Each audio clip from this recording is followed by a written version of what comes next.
Good morning, hello, it's me, Kenny Polcari, your host of the party, Morning Market Commentary, everything you need to know to get your day started. So we'll start with a little bit with what happened yesterday and then what kind of is happening today, just so you're aware of everything that's causing markets to churn. So what happened, in fact, yesterday? Markets ended the day a little bit weaker, right? The broader markets, the S&P and the Dow, the transport's a little bit lower, while the NASDAQ ended up squeaking out a small gain. So nothing really exciting. The markets continue to churn. They're awaiting the economic data tomorrow. Treasury yields are up. The dollar is up again this morning. Commodities are finding stability after getting slammed a little bit yesterday. Bitcoin and Ethereum this morning are holding their own.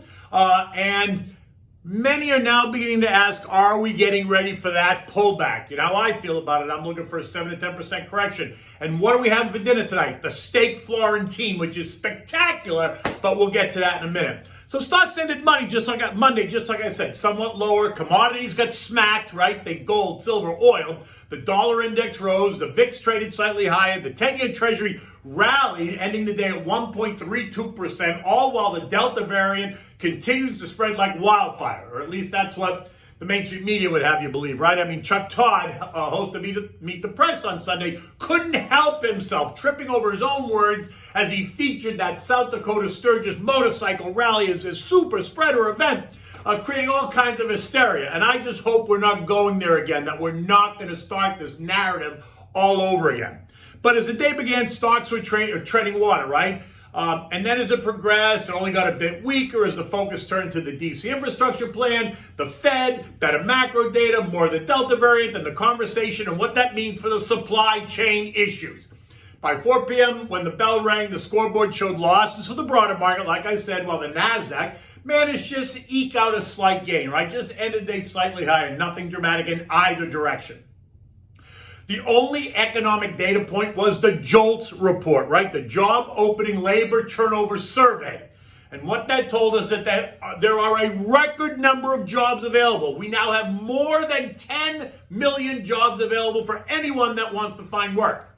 Recall, there's 9 million people out of work. There's 10 million jobs available. Yet economists tell us that the disparity between available jobs and the unemployed is due to a skills mismatch, or geographic mismatch between the workers and the jobs, right? And to hire workers now, employers are raising wages, they're offering bonuses, and they're reducing requirements for new hires to try to fill these positions, right? The other interesting data point is that the report also showed us that the quit rate rose to a near record high, as workers no longer fear quitting one job today to get another job tomorrow, right? They feel it's very easy to do that.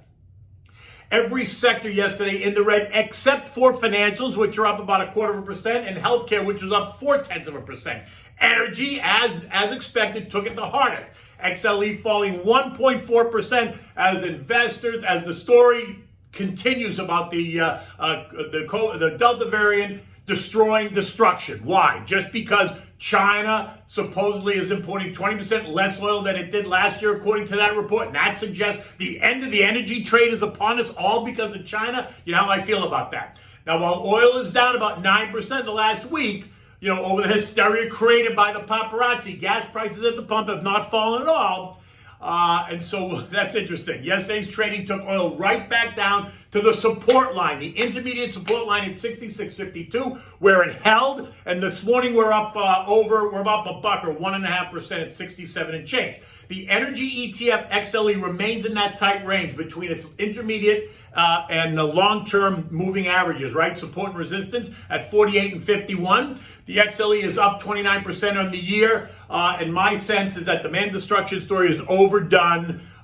You should stay in the oil trade, but you need to have a strong stomach. It's just my opinion. This morning, U.S. futures are flat, basically, right? Dow's down 22, S&P's off 1, the NASDAQ's up 23 again, while the Russell's down 1. Essentially nothing, right? Stocks are closer to the highs than not. The Delta variant is still causing angst, and that the sense is that it's going to derail the economy. I don't think so. Consumer spending remains robust. Wages are rising. Jobs are available. Enhanced unemployment benefits are soon to expire. And the word is that once that happens, we're going to see another surge in employment, and that should be another good sign, right? The data continues to tell us that all the COVID-19 sectors that got slammed leisure, travel, airlines, fitness are showing continued improvement and are now at or near pre-pandemic levels. Some analysts are warning, though, that the end of summer is coming, and with the coming of fall, that could change that narrative, right? I'm not in that camp. Not in that camp at all. Have you been to an airport lately? Have you tried to book a hotel rate? People are making longer-term plans to travel and live as we all get used to living with this virus that may never go away, but will be hopefully in control.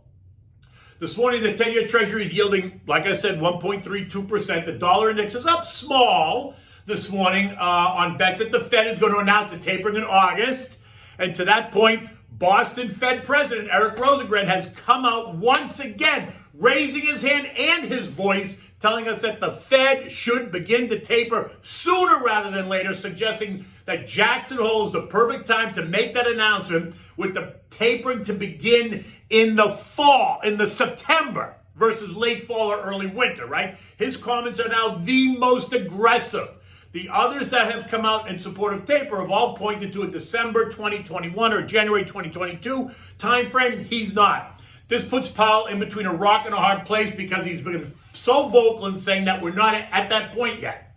In fact, he said it only again 2 weeks ago, so it's going to be interesting to see how he deals with that at the Jackson Hole in late August.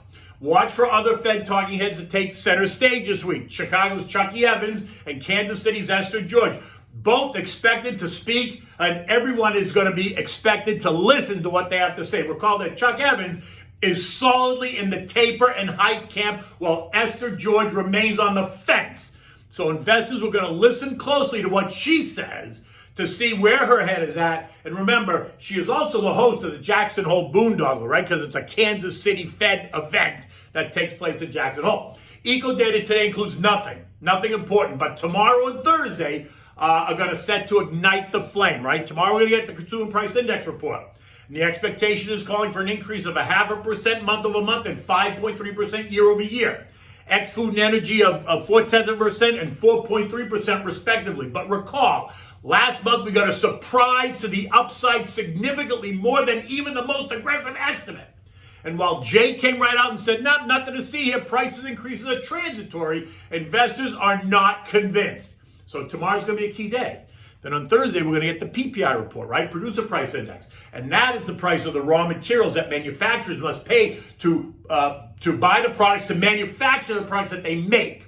And that also saw a significantly higher spike last month than the estimates. And remember, if manufacturers have to pay more for the raw materials to produce the products, guess who's going to pay more in the end?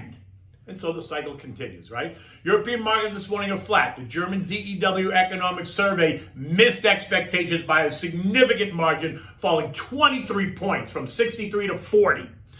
Yet no one seems to be concerned there, right? Markets are just kind of churning. At 6:15, the markets all across the region were essentially flat. Bitcoin this morning is holding its own at 45,000. Ethereum is trading at 3,100 right after the surge up over the weekend. And so it's not making, it's kind of surged up there and it's holding its own. The S&P closed at 4432, just down 4 points yesterday. Today the markets are going to churn as we await tomorrow's data. Expect lots of speculation. And if you're listening, you are now starting to hear more and more street analysts get more and more comfortable with rising rates.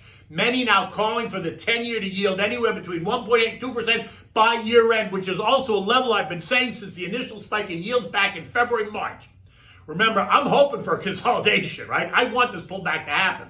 And if tomorrow's data surprises again on the upside, it will be more and more difficult for Jay to ignore it. And if he does, don't expect that investors will as well, right? Investors will not ignore the information.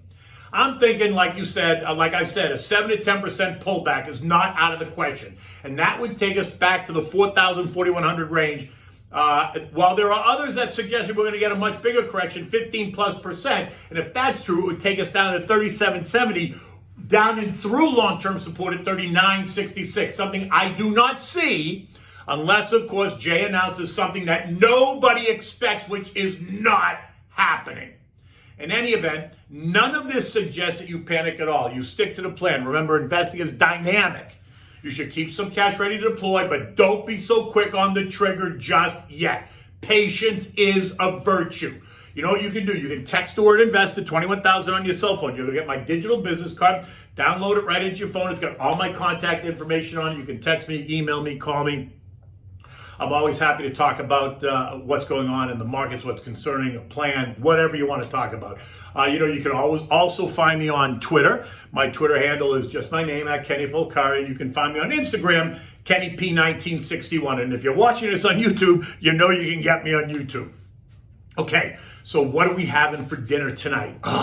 This is so great. We're going to have steak Florentine, right? Steak Florentine. It's a dish that I had when I went to school in Italy when I was 19 years old, my semester abroad. Oh my God. You got to start with a nice T-bone or ribeye that's always on the bone, right? Because the bone provides so much more flavor. So whatever you buy, make sure it's on the bone, but you should buy either the ribeye or the T-bone.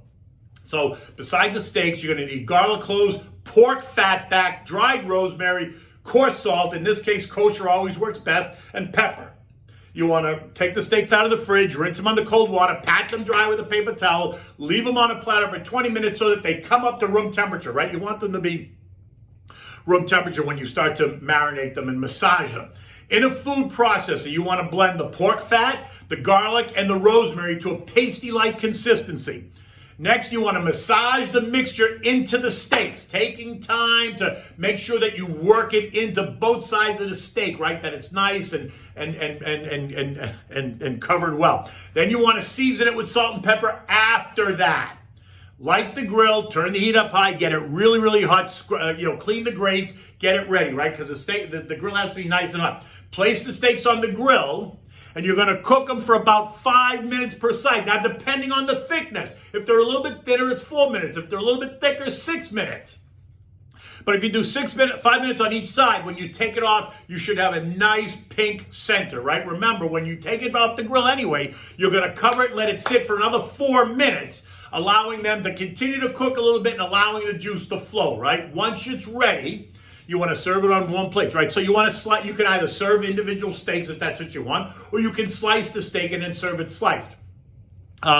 You should serve this just with mashed potatoes and peas is always a perfect complement, and a big side of a big green salad dressed in, olive oil and lemon, or you want to put balsamic, you want to put red wine vinegar, olive oil and red wine vinegar. You can certainly do that. There's a bunch of different ways. You can choose whatever salad dressing you want. In this one, I always like, with this steak, I always like the olive oil with red wine vinegar, but a big robust salad with tomatoes and cucumbers and scallions and chichi beans and everything in it, right? You should also include, this dish calls for really robust, nice red wine.